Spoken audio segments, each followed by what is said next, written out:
yalikuwa na mwanga kama huo, ila hawa ni watu ambao waliletea dunia giza. Je, watu hawa ni kina nani ambao majina yao yanaishi kwenye vitengo vya usalama? Hawa ni kina nani ambao picha zao mabango yamewekwa kila mahali wakisakwa?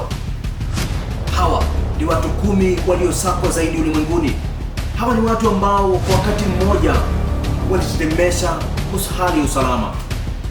Na sasa tuungane hadi tamati tujue hawa ni kina nani na wako wapi, na je, vitengo vya usalama vitawahi kuwakamata?